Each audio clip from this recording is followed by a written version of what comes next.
Hey guys, welcome to That Movie Guy. My name is Matt, and today I'm going to give you my top 10 favorite movies of 2018 so far this year. It's about to be the second half of the year, so I figured let's give you my top 10 now, and let's see how different it goes. Let's see what movies are out of the top 10 once the year ends. Let's see what movies stay in, yada, yada, yada.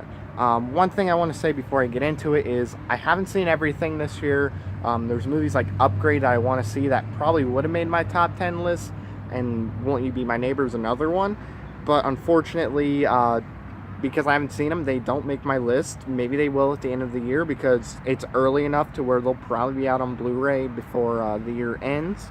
So I do want to clarify, there's some movies that you're not going to see on here that might surprise you. So before I give you my top 10, I'm going to give you a couple honorable mentions, and then I'll give you my number 10 all the way down to number 1, and then I'll send you guys off on your day. So few honorable mentions real quick is going to be these. Disobedience, which is a smaller independent film I saw in Chicago. It stars Rachel McAdams, Rachel Weisz. It's a love story. It's a slow burn of a film, but it's well told. It's a well written movie. The acting all around is great, so that's one. Solo: A Star Wars Story is another one that made my honorable mentions. This is the first Star Wars movie that did not make my top 10 in the Disney era. Another one that I will throw in there is Ready Player One. Steven Spielberg has the magic back. Not as great as some of his other movies, but I love this movie so much. Borg and McEnroe is another one I highly recommend. It's on demand, so check that one out as well. And then Paddington 2 is another one I will throw in there. So, my number 10. We're going to get into it real quick, and I'm going to send you off. I'm going to make this fast and easy and simple. Yada, yada, boom. My number 10 is Annihilation, which might surprise a lot of you guys because a lot of people love this movie, and I loved it too, other than the ending. The ending does hurt the movie, and it could have been a top 3 movie for sure. It's a really good movie with great acting all around. However, the ending does hurt the movie, so it's at my number 10 for that reason alone. Alex Garland does a really good job, but I do prefer Ex Machina over this one. So that is my number 10. My number 9 is going to be Thoroughbreds, which stars Anya Taylor-Joy, and it stars Olivia Cooke. It is on demand, I believe, so check that one out when you can. It's a fun, dark comedy movie with great performances all around. I forget the guy's name. I'm so sorry. He passed away like 2 years ago, I believe. He was in Star Trek. He was in what's that movie? Green Room. He was also in that one too, and he's great in the movie. You can tell he enjoyed his time on the film, so that is going to be my number 9. The ending didn't quite work for me though. I felt like they could have handled it better, so that's honestly why it's my number 9. But there's a lot to enjoy with that movie. My number 8 is Love, Simon, which I appreciate Love, Simon very, very much because this is a movie that doesn't force a sexuality down your throat. It just tells a story, and it tells it beautifully.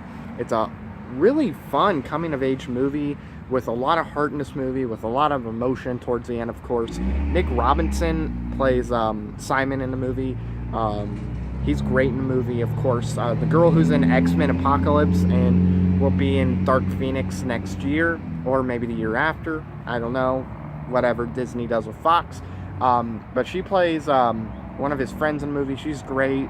The girl from 13 Reasons Why is also really good in the movie too. The acting all around is great. Jennifer Gardner, I believe, plays his mom in the movie, and she's great in the movie.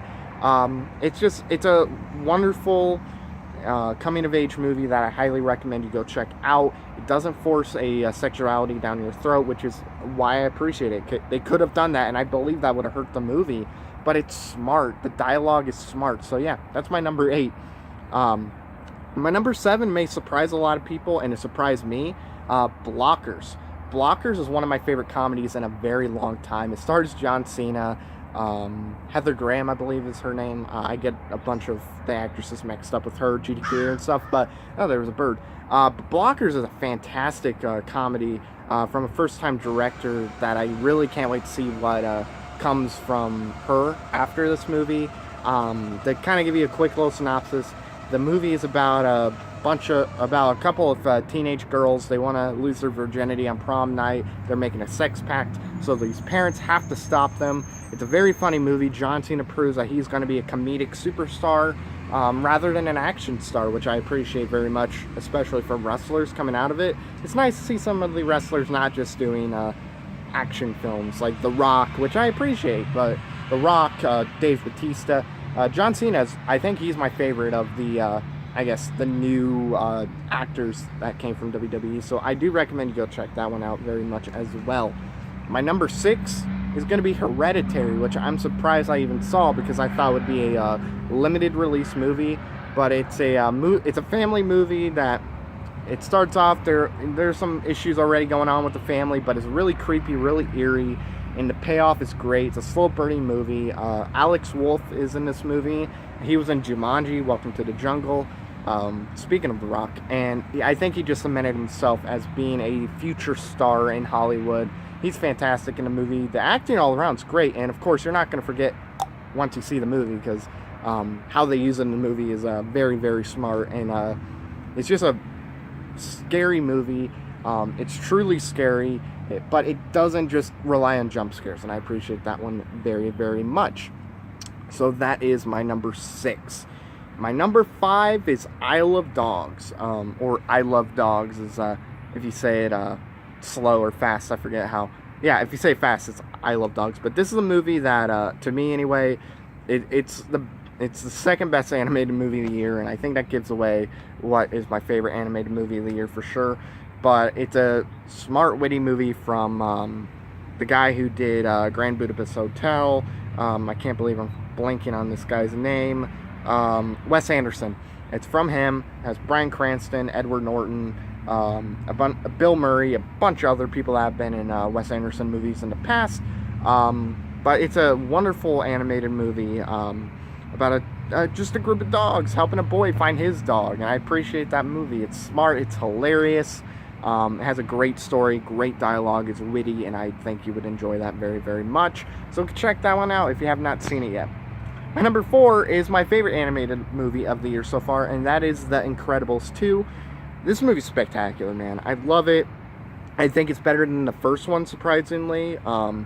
It's a family movie, of course, that's what it is. That's what the first one was, essentially. But this is a family movie that has a lot of heart in it, has a lot of great voice work in the movie from, like, Holly Hunter and Craig T. Nelson, or D. Nelson, I don't know. He's great in the movie. All the kids all around are great in the movie. Bob Odenkirk's new to this world. He's great in the movie. The characters all around are good. My only issue with the movie is the villain. I feel like the villain kind of brings the movie down a little bit, because if it didn't bring the movie down, it could have been my top 3 for sure.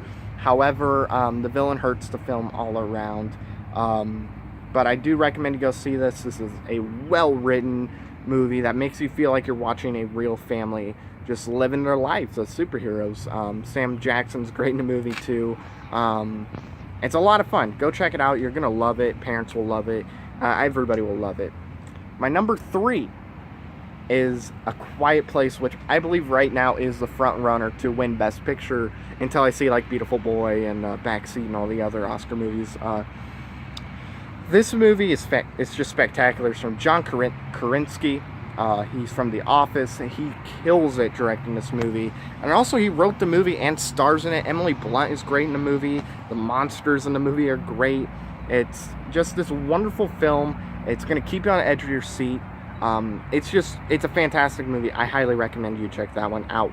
My number 2 favorite movie of the year is going to be Black Panther. Black Panther was my number 1 favorite movie of the year for a while, but this is a movie to me that really it separates itself from the MCU while also feeling like it's in the MCU. You could literally get rid of the MCU and this movie would still feel the exact same way. It stands on its own. Chadwick Boseman is fantastic as Black Panther. Michael B. Jordan is one of the best villains in the entire MCU landscape, which includes great villains like Vulture, Ego, Hela, and a bunch of others, Loki. But he's fantastic as Killmonger. You know, it's a well-written movie. Ryan Coogler is proving that he is one of, if not the best director working in Hollywood right now, especially for young directors. I just love this movie all around. I highly recommend you guys go check out Black Panther as soon as you possibly can. And I'm sure you have, because it's made like $1.3, $1.4 billion. So I love this movie so much. It's one of my favorite MCU movies. But it did not become my number one favorite movie of all time. My number one favorite movie of the year. I don't know why I said all time. Whatever. This is uncut. It's raw for you guys. My number one is Avengers Infinity War, though.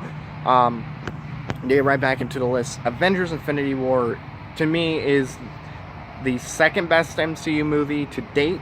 What they do with this movie is nearly impossible, and what they, how well they achieve it is just a testament to how great of directors Joe and Anthony Russo, the Russo brothers, are. Robert Downey Jr. is great in this movie. Chris Evans is great. I mean, everybody's great. And Josh Brolin, to me, is by far the best MCU villain. Performance and just character as Thanos.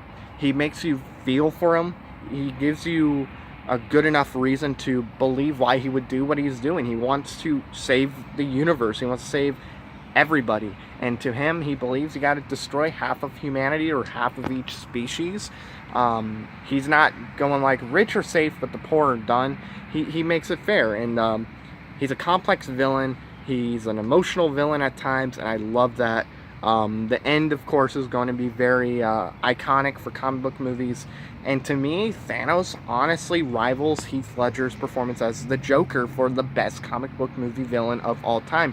Performance. I think Thanos is the best villain to ever be in any comic book movie, but if we're talking strictly performance, it's either Brolin as Thanos or Heath Ledger as the Joker. I mean, my God, this movie's spectacular. I love this movie. If this movie somehow beats Avatar, which it won't, I will be very happy, because this movie is, it's just incredible. I love it. It's one of my favorite comic book movies of all time. So yeah, if you are not one of the $2 billion people who have seen the movie, check out Avengers Infinity War. And that's going to wrap up my top 10. Yes, I know it's pretty long, but you know, I felt like it had to be this long. It's uncut. It's all raw. I hope you guys enjoy that. If you guys would prefer it to be cut, let me know down below, and let me know your thoughts on my top 10. I'm sorry I'm outside. I just got off work, and I figured let's make the list now before I forget, because I'll forget. If you like this video, give it a thumbs up. Subscribe if you're new.